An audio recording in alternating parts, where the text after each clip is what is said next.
Yes, hello student.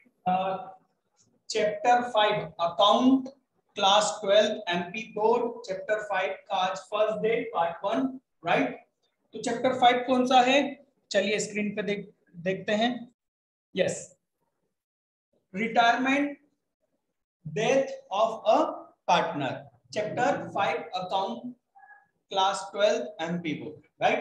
Retirement right. तो इस chapter में दोनों चीजें देखेंगे, रिटायरमेंट भी देखेंगे और डेथ भी देखेंगे. बट पहले हम रिटायरमेंट देखेंगे, रिटायरमेंट की चीजें होने के बाद में हम फिर डेथ के बारे में बात करेंगे राइट. अब क्या होता है रिटायरमेंट. देखो आज की जो फर्स्ट क्लास है इसमें थोड़ा हम थ्योरी ज्यादा देखेंगे है ना. रिटायरमेंट का मीनिंग समझेंगे. तो आपकी स्क्रीन पर ही सब कुछ रहेगा, आपके नोट्स में ही रहेगा, ठीक है. तो रिटायरमेंट का मतलब क्या होता है. अरे यार कुछ पार्टनर्स हैं, ठीक, उसमें से कोई व्यक्ति पार्टनरशिप में अब नहीं रहना चाहता, उस बिजनेस में अब नहीं रहना चाहता, तो वो अब बोल रहा है कि भैया मुझे अब इसमें नहीं रहना. जैसे हमारे एग्जांपल में शुरू से हम देखते आ रहे हैं, चेतन, भगत और गोपाल 3 पार्टनर हैं राइट. अब उसमें से भगत की इच्छा हुई कि यार मुझे अब इस बिजनेस में नहीं रहना, आप लोगों के साथ में पार्टनरशिप में नहीं रहना है, तो वो पार्टनरशिप छोड़ देगा, तो उसको हम बोलेंगे रिटायर. ठीक, मीनिंग आपके सामने है ना. तो मीनिंग में आप देख लीजिए. तो रिटायरमेंट का मीनिंग क्या है आपके सामने है ना. इसको रीड करके देख लेते हैं, बहुत इजी है. A partner has right of retiring from the firm. उसके पास में अधिकार है कि वो पार्टनरशिप फर्म से अपना रिटायरमेंट ले ले, मतलब उससे हट जाए. बाय गिविंग सुटेबल नोटिस, एक नोटिस देके, ठीक है. व्हेन अ पार्टनर सर्व या break out, cut off his relationship from the partnership and settle his account. देखो सिंपल सी बात है, जब एक पार्टनर पार्टनरशिप के रिलेशन से बाहर जाता है और सेटल करता है उसका अकाउंट. सेटल करता है का मतलब भाई पार्टनर का कैपिटल अकाउंट होता है. पार्टनर का कैपिटल अकाउंट क्या शो करता है कि इतना पैसा पार्टनर बिजनेस से लेने का अधिकार रखता है ना, क्योंकि उसने इतना पैसा बिजनेस में लगाया है तो उतना ही पैसा वो लेने का अधिकार रखता है, तभी तो बिजनेस के लिए लायबिलिटी होता है कैपिटल राइट. तो सेटलमेंट हिज अकाउंट का मतलब होगा उसको उसका जो भी राइट्स है राइट, वो सारी चीजें वो बिजनेस से लेने का अधिकार रखता है, तो वो पैसा लेगा. ठीक है. अब वो कैसे होता है हम अभी क्वेश्चंस में देखेंगे, ठीक है. यस, तो सेटलमेंट हम देखेंगे कैसे कैसे होता है. एंड लीव द फर्म, और वो क्या करता है, फर्म को छोड़ देता है. He is said to have retired from the business. और इसको हम क्या कहते हैं कि उसने बिजनेस से रिटायरमेंट ले लिया. ठीक है. Mode of way of retirement. Sir ये थ्योरी आएगी क्या, मैं कितनी बार बता चुका हूं, अकाउंट में जितनी भी थ्योरी है आईएमपी है और आएगी, क्योंकि बहुत कम थ्योरी है राइट. तो mode of way of retirement, retirement किस तरीके से लिया जा सकता है. तो रिटायरमेंट लिया जा सकता है पहला with the consent of all other partner. भाई एक पार्टनर जैसे भगत जा रहा है तो वो गोपाल और चेतन से उनकी इच्छा, उनकी सहमति, कंसेंट मतलब उनकी सहमति लेगा कि भाई अब मैं बिजनेस छोड़ना चाहता हूँ, छोड़ सकता हूँ. उन्होंने बोल दिया हाँ ठीक है आप छोड़ना चाहते हैं तो कोई दिक्कत नहीं right. By the whittle of N express agreement between the partner. पहले से याद करो पार्टनरशिप डीड है, तो पार्टनरशिप डीड में उस तरीके को एक्सप्लेन कर दिया जा सकता है कि यदि किसी को भी पार्टनर को रिटायरमेंट लेना है, ऐसा मतलब एक एग्जांपल दे रहा हूं है ना कि क्या हो सकता है. जरूरी नहीं है जो मैं बोल रहा हूं वही हो, और भी चीजें हो सकती है कि किसी को भी पार्टनर को रिटायरमेंट लेना है तो वो 6 महीने पहले बताए राइट, या फिर ईयर के एंड पर ही होगा, ईयर के बीच में नहीं होगा, और उसके लिए भी 6 महीने पहले उसको नोटिस देना होगा. जो भी तरीका पार्टनरशिप में बताया गया है, पार्टनरशिप डीड में, पहले से जो लिख लिया गया है उस तरीके से, ठीक। In case of a partnership at will, partnership at will का मतलब मौखिक रूप से जब बात हुई है, याद करो, है ना, एक तो रिटर्न होगा और एक ओरल होगा, तो वो यही बोल रहे हैं कि जब पार्टनरशिप ओरल कॉन्ट्रैक्ट पे हुई है तब आप क्या कर सकते हो, एक रिटर्न एग्रीमेंट सभी पार्टनर को, नोटिस, एग्रीमेंट नहीं नोटिस, सभी पार्टनर को दे दो कि भैया मैं रिटायरमेंट ले रहा हूं। समझ में आई बात? 3 तरीके, ठीक। पोजीशन ऑफ रिटायरिंग पार्टनर, जो पार्टनर रिटायर हो रहा है उसकी पोजीशन क्या होगी, ठीक। तो पहला जो आपको यहाँ पर लिखा हुआ है, देखो, retiring partner remains liable to the creditor for the act of the firm done before and up to the date of his retirement. 1 जनवरी 2020 को भगत रिटायर हो रहा है, राइट। तो इसके पहले तक, इसके बिफोर लिखा है ना, इसके पहले तक और उस तारीख तक, मतलब जो भी फर्म ने किया है ना, किसके लिए, क्रेडिटर के लिए लायबल रहेगा, ठीक। रिटायरमेंट के बाद भी। सर रिटायरमेंट के बाद क्यों रहेगा? क्योंकि ऐसा हो सकता है कि कुछ गड़बड़ की गई हो, बात को समझना है ना। जो भगत रिटायरमेंट ले रहा है, हो सकता है उसने किसी से उधारी में खरीदा हो और फर्म में बताया नहीं हो, तो बुक्स में आएगा क्या? नहीं। अब हिसाब तो आपने बुक्स वाला करा, अब जब भगत छोड़ के चला गया और बाद में मालूम पड़ा कि भगत ने लाला से 3 लाख का माल खरीदा था और किसी और को बेच दिया, बिजनेस में मालूम ही नहीं पड़ने दिया, तो वो लाला को जो वो पैसे देने होंगे उसमें लायबल भगत होगा। क्यों? क्योंकि भगत के छोड़ने के पहले पहले जो कुछ भी हुआ है, यदि उसकी कोई लायबिलिटी इन फ्यूचर आती है तो उसके लिए लायबल होगा। बात समझ में आ रही? देखो, जिस दिन वो छोड़ के जा रहा है ना, उस दिन तक तो हिसाब किया जाएगा, उस दिन रफा दफा किया जाएगा, पर कोई सी ऐसी छुपी हुई जानकारी यदि फ्यूचर में आती है, और वो हुई कब थी? उसके छोड़ने के पहले हुई थी, चाहे उसने भगत ने किया हो या गोपाल ने किया हो या चेतन ने किया, इन फ्यूचर वो मालूम पड़ेगा।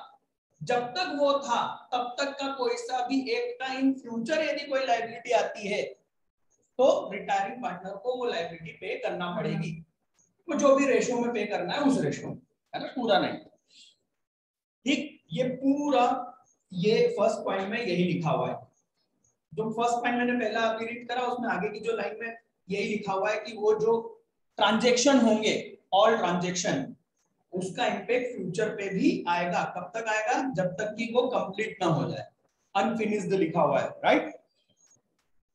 मतलब कोई कॉन्ट्रैक्ट हुआ है, ठीक है, और वो काम अभी पूरा नहीं हुआ है और भगत ने क्या करा, रिटायरमेंट ले लिया, तो भगत को उस काम के पूरे होने तक की लायबिलिटी रहेगी। रिटायरमेंट तो तुमने ले लिया, कोई दिक्कत नहीं, पर वो काम अभी तक पूरा नहीं हुआ है आपके रिटायरमेंट तक, जब तक वो काम पूरा नहीं होता उसके लिए लायबिलिटी बनी रहेगी। क्लियर? ये पॉइंट शायद ही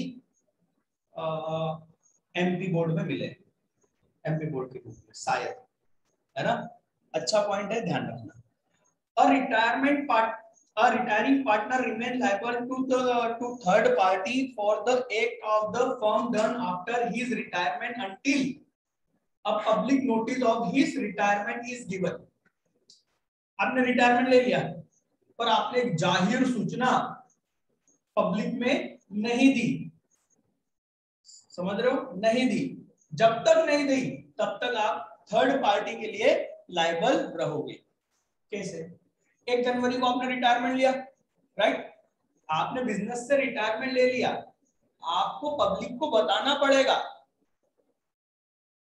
1 जनवरी को ही न्यूज़पेपर में जाहिर सूचना करके, कुछ कभी देखा हो पेपरों में आता है कि भाई ये बंदा भगत नाम का बंदा इस पार्टनरशिप में था, अब ये इस तारीख से पार्टनरशिप में नहीं है।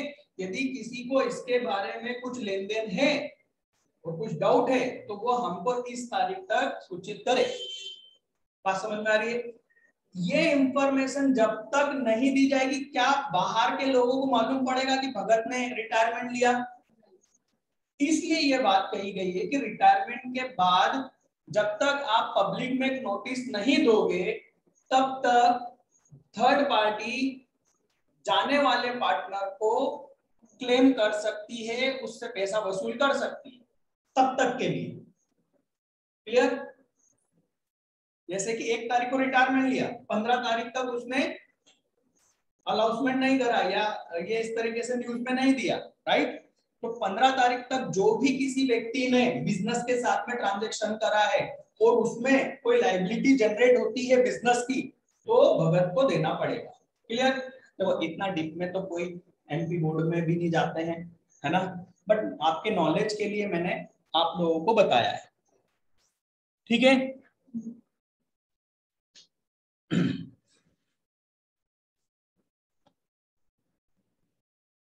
आगे बढ़ते हैं। अब effect of retirement of a partner. भाई रिटायरमेंट का इफेक्ट क्या होता है, क्या क्या होगा? ठीक है, सबसे पहला, retirement of a partner will terminated the old partnership. जब एक नया पार्टनर जब बिजनेस से चला जाएगा तो रेशो बदल जाएंगे, और रेशो बदल जाएंगे तो मैंने थर्ड चैप्टर में क्लियरली समझाया, जब भी रेशो चेंज होते हैं रिकंस्टिट्यूशन हो जाता है, मतलब पुरानी पार्टनरशिप खत्म होती है, एक नई पार्टनरशिप एग्जिस्ट में आती है, right? Second point, the combined share of the remaining partner is increased. अरे यार, एक व्यक्ति गया तो उसके हिस्से का जो अब प्रॉफिट होगा वो बचे हुए पार्टनर आपस में लेंगे, तो अल्टीमेटली क्या हो जाएगा, बचे हुए पार्टनर्स का जो शेयर है, प्रॉफिट शेयर, वो बढ़ जाएगा। सिंपल है। Accumulated profit and loss and reserve को आपको क्या करना पड़ेगा, डिस्ट्रीब्यूट करना पड़ेगा सभी पार्टनर में, है ना? वही सारी चीजें जो कि आपने चैप्टर 3 में देखी, चैप्टर 4 में देखी, आगे दी गई। ठीक है, तो इसको हम पढ़ने के बजाय हम इसको समझेंगे, है ना? उनके रीजन मैं आपको बताऊंगा धीरे धीरे। नेक्स्ट पेज पर आप 7 पॉइंट देखोगे, ये भी आपको तब समझ में आएगा जब हम इसके कुछ क्वेश्चन करेंगे। ठीक है, अब हम देखते हैं adjustment at the time of retirement of a partner. वही सारी चीजें जो चैप्टर 4 में और चैप्टर 3 में हमने देखी, है ना? क्या क्या? Change in profit sharing ratio, है ना? Accounting treatment of goodwill, revaluation of asset liability, distribution of accumulated profit reserve, joint life policy, एक नया पॉइंट, है ना? तो हम इसको देखेंगे, इस नए पॉइंट पर हम ज्यादा जोर देंगे। ठीक है, बाकी की जो तीनों पॉइंट है ऊपर के, है ना, चारों पॉइंट है, उस पर हम ज्यादा टाइम नहीं देंगे, फटाफट बात करेंगे। आप लोग फटाफट क्वेश्चन सॉल्व करना आपके हिसाब से। सिक्स्थ है calculate the amount payable to retiring partner. Simple सी बात है, रिटायरिंग पार्टनर अपने हिस्से का पैसा ले जाना चाहता है, तो जो उसके कैपिटल अकाउंट का जो आखिरी क्लोजिंग बैलेंस होगा, ये सारे ऊपर के एडजस्टमेंट करने के बाद जो ऊपर के पॉइंट दिए हैं, उसके बाद जो उसका क्लोजिंग बैलेंस होगा वो ही क्या होगा, उसका अमाउंट जो पेबल होगा। तो उसी को हम क्या लिख रहे हैं, calculation of total amount payable. Actual में कैलकुलेशन करने की कोई जरूरत ही नहीं होती, अकाउंट का, कैपिटल अकाउंट का क्लोजिंग बैलेंस ही वो अमाउंट है जो उसको देना है। तो ये ऑटोमेटिक होता है। ये छठा पॉइंट, छठा पॉइंट कुछ करने की जरूरत नहीं है ना? Settlement of the total amount payable to retiring partner, इसके लिए भी कुछ नहीं करना है, उसको पेमेंट देना है। सेटलमेंट मतलब उसको पेमेंट देना, ठीक? तो उसके हम दो तरीके देखेंगे, या तो उसको लोन में ट्रांसफर कर दिया जाता है, लोन मान लिया जाता है, या कैश दे दिया जाता है। क्यों और क्या, वो उस समय देखेंगे। और आखिरी में एडजस्टमेंट ऑफ कैपिटल, चैप्टर 4 में जो हमने देखा था एडजस्टमेंट ऑफ कैपिटल, सेम वैसा ही है। ठीक है, थोड़ा सा लॉजिक बदलेगा, वो मैं बताऊंगा। हालांकि इस साल के सिलेबस से ये एडजस्टमेंट ऑफ कैपिटल हट चुका है, ठीक है, पर हम जरूर देखेंगे। ठीक है, चलिए तो आ जाइए पहले पॉइंट पे, change in the profit sharing ratio. हमको क्या निकालना होगा, न्यू रेशो। क्या होगा, बहुत सिंपल सी बात है ना, समझो। 3 पार्टनर है, एक पार्टनर जा रहा है, तो उसके हिस्से का शेयर रिमेनिंग में कोई ना कोई लेगा। ठीक, जो जितना ले रहा है उतना गेन हो रहा है, और जाने वाला क्या कर रहा है, सेक्रीफाइस कर रहा है। बहुत सिंपल है, राइट। तो यहां पर भी आपको गेनिंग और सेक्रीफाइसिंग आएगा, राइट। गेनिंग और सेक्रीफाइसिंग हम किसके लिए करते हैं, गुडविल का ट्रीटमेंट करने के लिए, और किसी के लिए नहीं, राइट। और तो और थोड़ा सा न्यू रेशो कैलकुलेट करने के लिए भी उसका यूज होता है। ओके, तो न्यू प्रॉफिट शेयरिंग रेशो क्या होगा यार, मैं ये पूरा नहीं पढ़ूंगा, ये आप लोग पढ़ लेना, बहुत इजी है। फॉर्मूला क्या हो जाएगा, फॉर्मूला कुछ नहीं, सीधा सा कॉन्सेप्ट है। ओल्ड शेयर, और जो उन्होंने, जो जाने वाला पार्टनर है, रिटायरिंग पार्टनर है, उसका जो हिस्सा एक्वायर किया उसको जोड़ दो, तो नया नया शेयर आ जाएगा। क्लियर। चलिए इसका क्वेश्चन देखते हैं। अब इसके जैसे चैप्टर 4 में हमने कई सारे कंडीशंस देखी थी ना, है ना, सेक्रीफाइस करने की, वैसे ही इसमें भी कुछ कंडीशन है। बहुत इजी है, यदि चैप्टर 4 समझ में आया तो ये बहुत इजी, इसमें कुछ भी दम नहीं है। थ्योरेटिकली मैंने इसमें जरूर डाल रखा है कि point 1, case number 2, case number 3। मैं बताऊं, ऐसा कुछ भी याद रखने की जरूरत नहीं है। आप तो क्वेश्चन को पढ़ोगे, आपको ऑटोमेटिकली करेगा क्या करना है, बस थोड़ी प्रैक्टिस लगती है। व्हेन, फर्स्ट केस क्या है, when nothing is mentioned about the new ratio और gaining ratio between the remaining partner. कुछ याद आ रहा है, नथिंग, कुछ भी नहीं कहना। चैप्टर 4 में हमने देखा था, जब कुछ भी ना कहे तो वहां नया पार्टनर आ रहा था, तो कुछ भी ना कहे तो ओल्ड रेशियो में ही सेक्रीफाइस होता था, राइट। तो यहां पर भी कुछ नहीं कहा, जाने वाला पार्टनर का जो हिस्सा है उसका क्या करेंगे, कुछ बताया नहीं, तो क्या होगा, ओल्ड रेशो में ही उस जाने वाले के हिस्से को ये लेंगे, मतलब गेन करेंगे, उल्टा, है ना, गेन करेंगे, और जाने वाला क्या कर रहा है, सेक्रीफाइस कर रहा है। क्लियर। चलिए देखते हैं एग्जांपल नंबर 1। ABC वर पार्टनर शेयरिंग प्रॉफिट। अच्छा एक बात बताना चाहूंगा आप लोगों को, आपके सिलेबस में अकाउंट में 3 तरह की अलग अलग अकाउंट के टॉपिक्स हैं यूनिट वाइज। पहला है NPO, right, non profit organisation, ठीक है। उसके बाद में आता है पार्टनरशिप की पूरी यूनिट, फिर उसके बाद में आता है कंपनी, राइट, और कंपनी में फिर एक और आता है कैश फ्लो, कंपनी का ही पार्ट है ना, कैश फ्लो। सबसे इजी यदि कुछ है पूरे 12th के अकाउंट में, चाहे एमपी बोर्ड बोलो या सीबीएसई लेवल पे बोलो, पार्टनरशिप। पार्टनरशिप सबसे इजी यूनिट है पूरे सिलेबस में, अकाउंट। यदि आपको पार्टनरशिप समझ में नहीं आ रहा है तो फिर बहुत मुश्किल है कि आपको कंपनी समझ में आए या एनपीओ समझ में आए।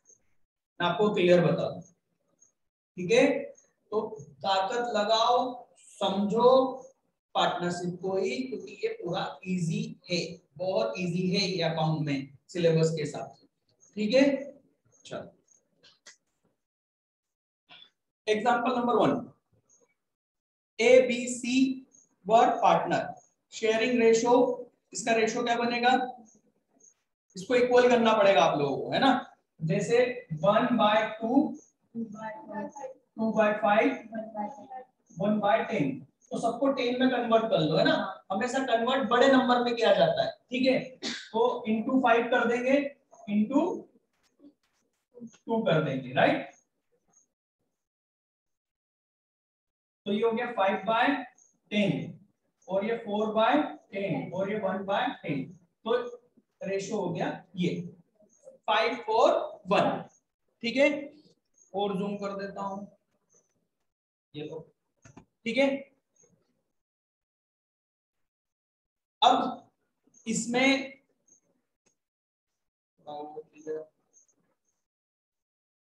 हाँ, अब इसमें हमको बताना है कि find the new profit sharing ratio of the remaining partner if. 3 question बना दिए इसमें। यदि ए रिटायर होता है, अब जरा सोच के देखो, ए रिटायर हो रहा है मतलब ये है ना, तो इसका हिस्सा कौन कितना लेगा क्वेश्चन ने नहीं बताया, तो हम इसी रेशो में इसको ले लेंगे, ठीक है। तो इस रेशो में लेने के लिए आपको क्या करना पड़ेगा, और तो और ये बता दूं, ओल्ड रेशो ही न्यू रेशो हो जाए।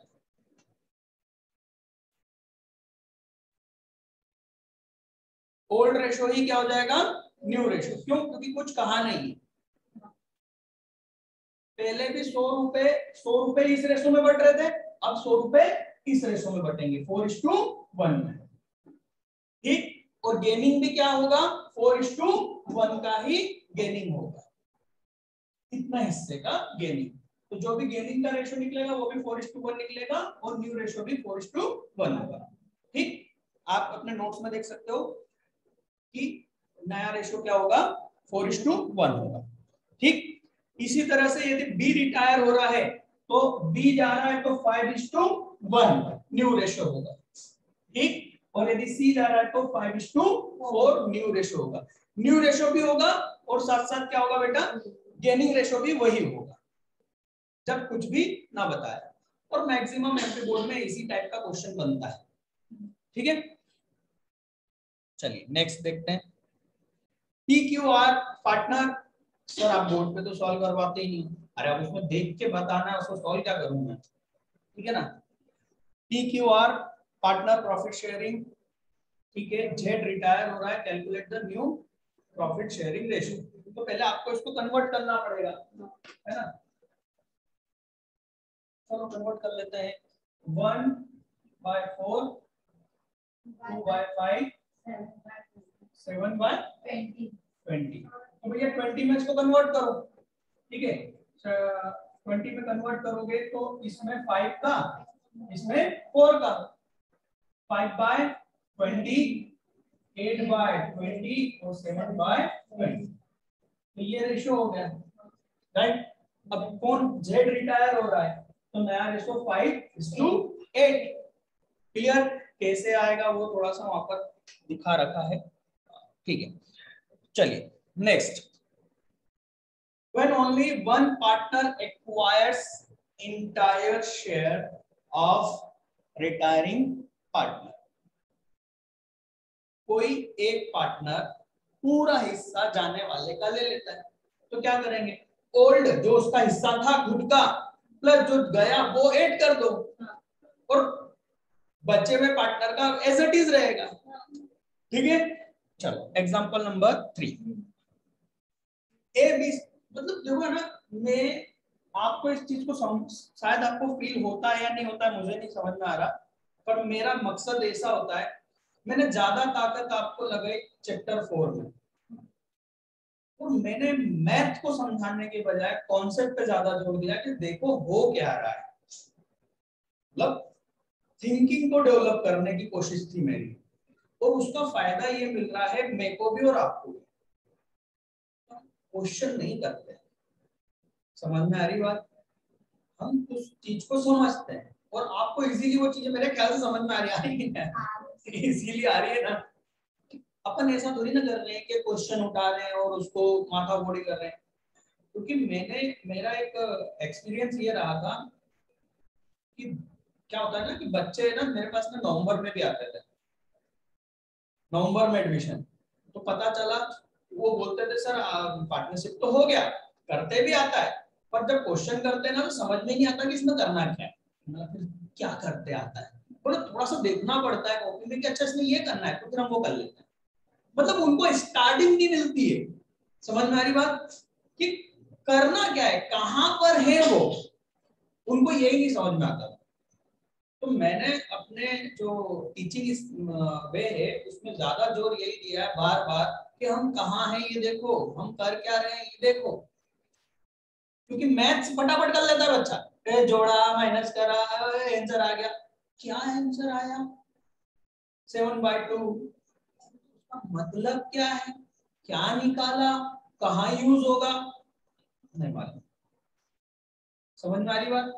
मेरा ध्यान उस पर ज्यादा होता है। ठीक है, चलो example number 3, A B C are partner, sharing ratio 3:1, C retire selling his share to B. Sir इसमें सेलिंग का मतलब क्या हुआ, बेचना, तो बेच क्यों हो रहा है? बहुत सिंपल सी बात है, अभी समझा देता हूं आने वाला topic, accounting treatment of goodwill.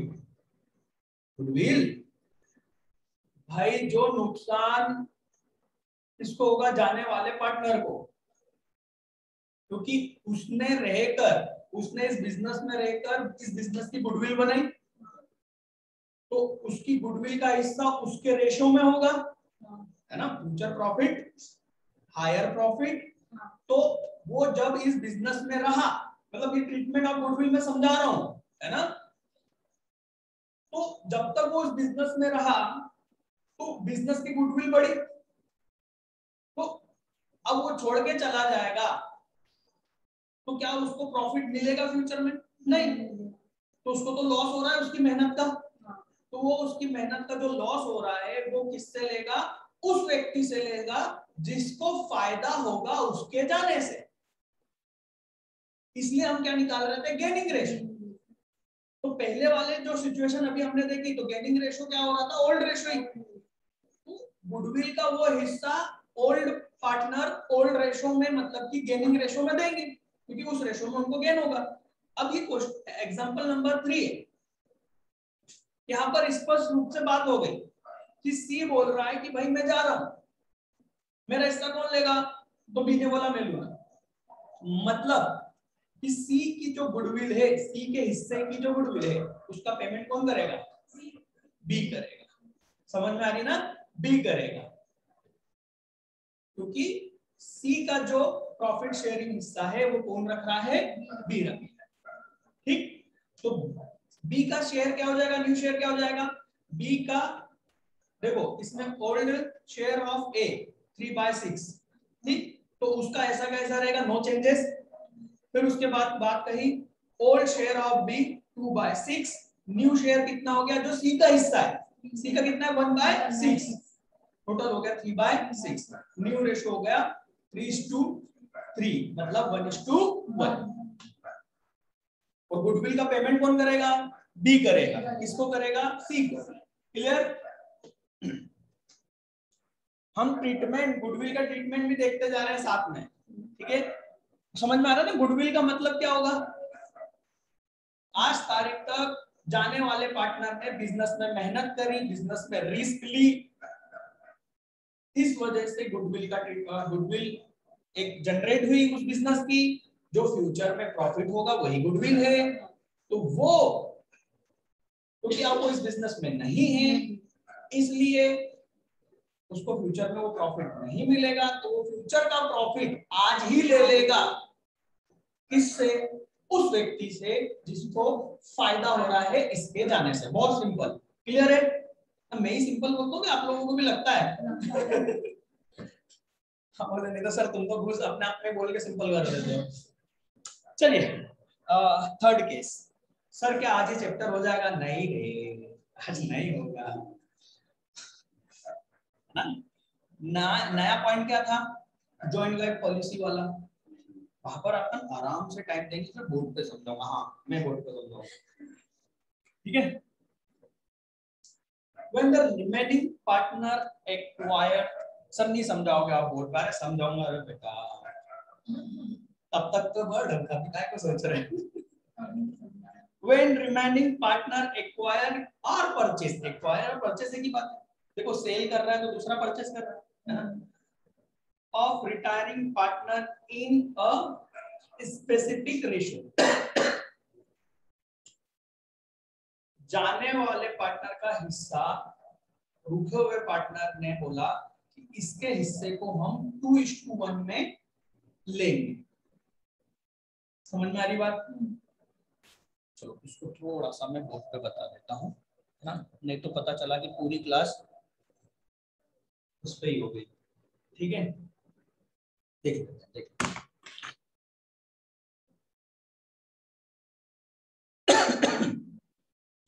तो ये जो कंडीशन है इसका एग्जांपल नंबर 4 है ना। एग्जांपल नंबर 4 को आप रीड कर लो, मैं इसको बोर्ड पर एक्सप्लेन कर रहा हूँ। ठीक है, देखो इसमें 3 पार्टनर हैं ए बी सी, ठीक, और 1/2, 3/10 और 2/10।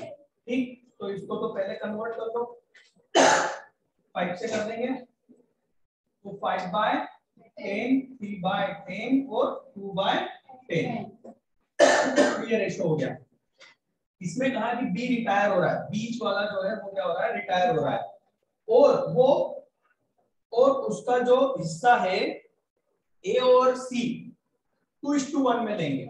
किस हिस्से में लेंगे? 2:1 में। ठीक है, चलो मैं वो फुल स्क्रीन कर देता हूं। ठीक है, तो बहुत सिंपल सी बात है, ए का न्यू रेशियो क्या होगा? देखो गेनिंग रेशियो तो ये हो गया, ठीक, इसमें कुछ है ही नहीं, गेनिंग रेशियो तो ये हो गया। अब ए का ओल्ड रेशियो क्या था? 5/10। सॉरी, पहले तो ए कितना लेगा, है ना, ए जो एक्वायर करेगा, राइट, कितना एक्वायर करेगा? बी का कितना हिस्सा है? 3/10, उसको 2:1 में, तो ए का हिस्सा कितना होगा? 2/3। ए इस रेशियो में बी का, ये बी का है ना, कितना हुआ ये? 6/30, राइट। ये एक्चुअल में अमाउंट निकला है ना, चैप्टर 4 में यदि ध्यान दोगे तो अपन निकालते थे, ये रेशियो है और ये क्या है? अमाउंट। ठीक है, बी एक्वायर करेगा, सॉरी सी एक्वायर करेगा, सी एक्वायर करेगा, सी का रेशियो क्या है? 2/10। सॉरी यार, मैं कुछ जल्दी पढ़ाने के मूड में हूँ। 3/10 का 1/3। तो तुम्हें पढ़ाने लग गया यार, इतना समझा दिया। ठीक है, बस अब क्या करोगे? ए का न्यू रेशियो क्या होगा? ए का न्यू जो उसका ओल्ड था उसमें न्यू ऐड कर दोगे।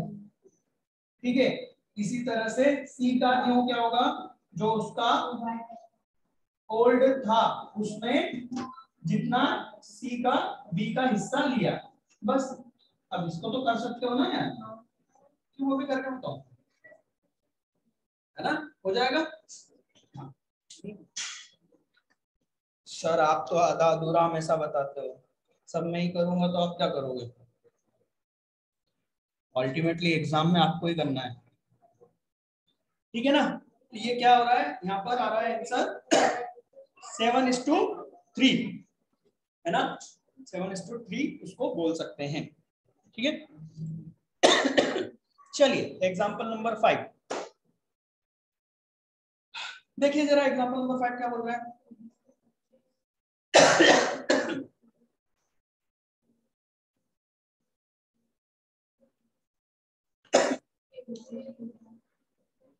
ए बी सी 5:3:2 बी रिटायर।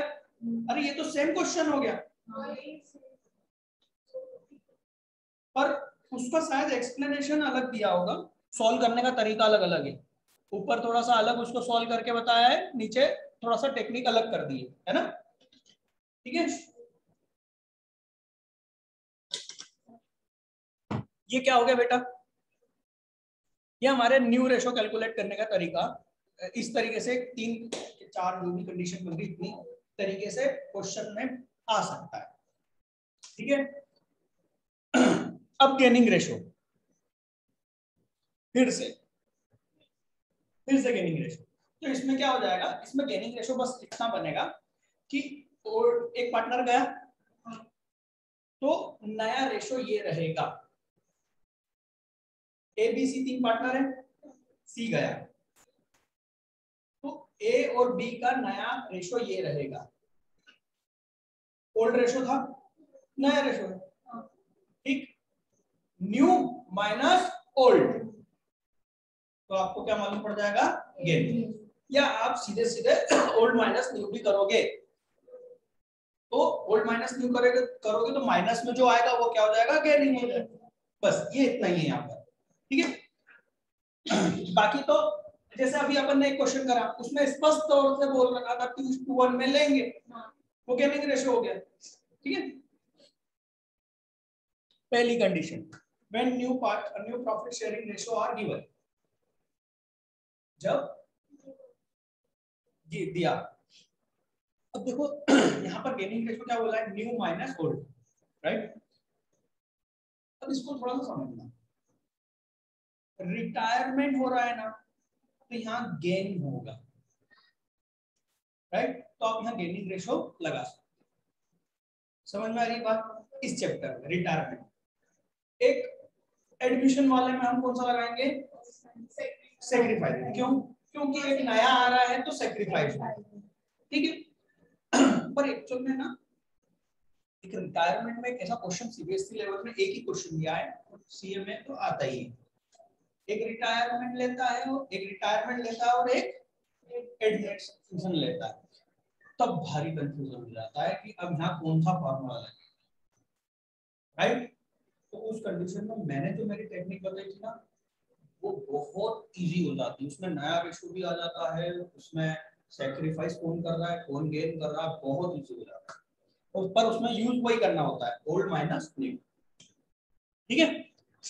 पर चिंता मत करो, आप लोगों को 12th में ऐसा हो ही नहीं सकता, आएगा ही नहीं। आ जाए उस दिन उस एक क्वेश्चन को आउट ऑफ सिलेबस डिक्लेयर करा जाएगा और आपका नंबर मिलेगा, ऐसा हो गई। चलो, है ना। क्योंकि सीए में यदि आगे सीए करने जाओगे या सीएस करने जाओगे तो उसमें होगा, सीएस में तो शायद ही देंगे, सीए नहीं आता है। उस टेक्निक का थोड़ा सा यूज करके देखना, क्योंकि बहुत सारे सीए के जो भी टीचर हैं वो टेक्निक नहीं बताते, वो भी वही जो अपने जो घसे पिटा तरीका है ना, उसी पर ही चला। तो मेरा बनाया हुआ है तो दूसरा कौन बताएगा दूसरा कौन बताएगा। Example number 6, A B C equal partner है, बी रिटायर हो रहा है, इन्होंने डिसाइड करा क्या, न्यू रेशो क्या होगा 5:4। मेरे टेक्निक से भी करोगे तब भी आंसर आएगा, बस ध्यान रखना टोटल क्या होना चाहिए, इक्वल होना चाहिए, है ना। देखो गेनिंग रेशो, यहाँ गेनिंग इसलिए लगा रहे हैं क्योंकि हमें मालूम है एक पार्टनर जा रहा है तो पुराने को क्या होगा, गेन होगा, है ना। तो न्यू में से ओल्ड को माइनस कर दोगे तो सीधे सीधे आपको गेनिंग रेशो मालूम पड़ जाएगा। क्या होगा, नहीं कुछ डाउट हो तो पूछ लो, भी है कि इसको मेरे स्टाइल में बता दो एक बार। चलो ठीक है, क्या नया रेशो क्या है, 5:4, है ना। हाँ, और ओल्ड क्या है, इक्वल, ठीक है।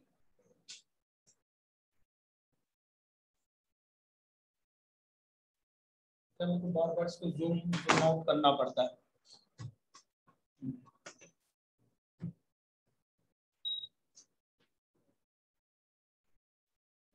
चलिए, ए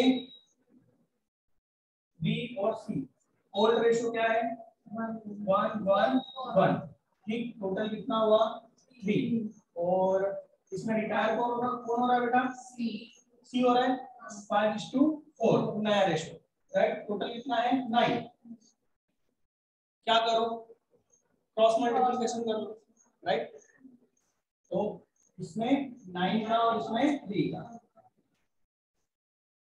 ओल्ड 9 का करेंगे तो ये 9 9 9, राइट। Total 27, right.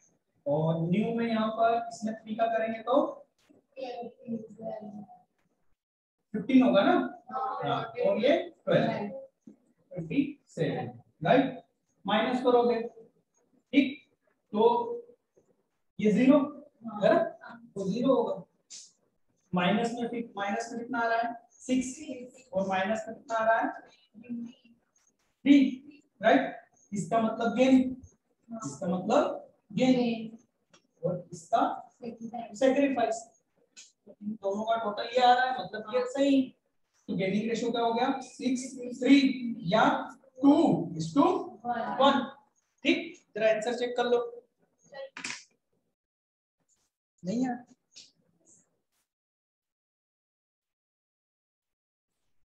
ठीक है, आंसर सही है, 2:1, ये रहा इसका आंसर, ठीक। सोच रहा था कि ऐसा कैसे होगा, ठीक है, सिंपल है। नेक्स्ट देखो, when nothing is mentioned about the new ratio, when nothing is mentioned about the new ratio, it is presumed that remaining partner acquire retiring partner share in old ratio, hence old ratio would be the gaining ratio, क्योंकि हम समझ चुके पहले वही बात है, ठीक है।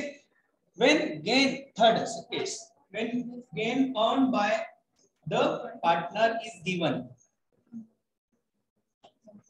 no need of calculation ratio such condition, क्यों, समझो। एबीसी 3 पार्टनर हैं, ठीक, सी रिटायर हो रहा है और कहा है कि उसके हिस्से को ए और बी 1:2 में लेंगे, तो 1:2 में लेंगे तो वो गेनिंग ही तो हुआ, ठीक है, कोई दिक्कत नहीं। उसको सॉल्व भी करके देखोगे तो आखिरी में निकलेगा वही रेशियो, है ना, ओके। एग्जांपल नंबर 8 मैं नहीं करवाऊंगा, ये आप लोग करोगे, ठीक है ना, सेम वही है ना, अभी तक जो भी आया होगा उस पर ही बेस्ड होगा। एग्जांपल नंबर 9, सोनी, मोदी और जैन, ठीक है, रेशियो दिया हुआ है ओल्ड, जैन क्या हो रहा है, रिटायर, जो बीच में है वो क्या हो रहा है, रिटायर हो रहा है from the firm and surrender 2/3 of his share in favour of Soni, तो सोनी को कितना हिस्सा मिलेगा भाई, वो सॉरी जैन है ना, जैन रिटायर हो रहा है, मतलब लास्ट वाला रिटायर हो रहा है, लास्ट वाला रिटायर हो रहा है ना, तो जैन का जो हिस्सा है उसको आप क्या करोगे, 2/3 करोगे, मतलब इनटू करके निकालोगे, है ना, ऑफ हिज शेयर बोला है ना, ऑफ का मतलब इनटू, है ना, तो इनटू करके जो आंसर आएगा वो, ठीक। सोनी के लिए भी क्या करोगे, 1/3 इनटू करके निकालोगे, ठीक है, दिख रहा है ना, सॉल्व आपके सामने। जेन का शेयर क्या है, 2/9, उसको ये 2:1 में क्या कर रहे हैं, शेयर कर रहे हैं, ठीक है। तो सोनी को गेन कितना होगा, सोनी को गेन होगा जो जेन का हिस्सा है 2/9, उसका 2/3, और ये ऑफ का मतलब यहाँ पर क्या है, इनटू है, ठीक है। तो 4/27 और 2/27, तो इनका गेनिंग रेशियो का क्या हो गया, 4:2, ठीक। और जितना जितना मिला उनके ओल्ड शेयर में ऐड कर दिया, तो क्या आ गया, न्यू। आपको ये सारे क्वेश्चन खुद करने हैं, अभी तो बहुत मजेदार लग रहा है ना, मूवी में जब हीरो भीषुम भीषुम करता है, इधर से उधर कूदा तो मजा आता है, पर हम खुद करने जाएंगे तो पेट उड़ जाता है ना, तो अपने को प्रैक्टिस करना पड़ेगी साहब, ये पिक्चर चल रही है, अब आप अपनी एक्टिंग घर पे करना, नहीं तो पता चले हाँ सर हमारा तो हो गया, पेन नहीं चलती है, याद रखना, जब खुद करना पड़ता है ना तो पेन नहीं चलती है, पेन नहीं चलती का मतलब ये समझ में नहीं आता चालू कहां से करूं, इसलिए कर लेना, नाच गाने का सो तो नहीं चल रहा है जहाँ लाइक करके निकल जाएंगे वाले, यार मजा आएगा। क्या बच रहा है अब? ओहो सर, डिफरेंस आ रहा है सेक्रीफाइसिंग और गेनिंग में। आईएमपी है बहुत ज्यादा, हद से ज्यादा आईएमपी। ठीक, हाँ तो मैं तो ऐसे ही लिखता था भैया, मेरे आईएमपी ऐसे ही होते थे। सर बोलता था अरे बहुत वेरी आईएमपी, तो ऐसा नहीं लिखता था, मैं लिखता था हद से ज्यादा। ठीक है, क्या मैं इसको एक्सप्लेन करूं? जोर से बोलो, यहाँ इनको सुनाई देना चाहिए वीडियो वालों को। वहां के नहीं, जरूरत नहीं है ना बेटा, इतना एक्सप्लेन ही कर। अरे आप लोग बाद में एक ही रूम में तो रहते हो, घर में डिस्कस कर लेना। तुम्हारा गुटी कर दे। मेरे को ये समझाओ कि क्या आप लोग कर लोगे? कॉन्फिडेंस नहीं दिख रहा है। देखो एक बहुत सिंपल सी चीज है, बहुत एक्सप्लेन मैंने करा है, इसलिए आपको ये अच्छे से समझ में आ जाए। ठीक है, आप इसको रीड करो, बहुत ही इजी है। अभी आप रीड करो और मुझे बताओ कि आप लोग कर लोगे या नहीं, या समझ में आया या नहीं। चलो अभी रीड करके बताओ। चलिए, तो मेरे ख्याल से आप लोग इसको देख लेंगे, है ना।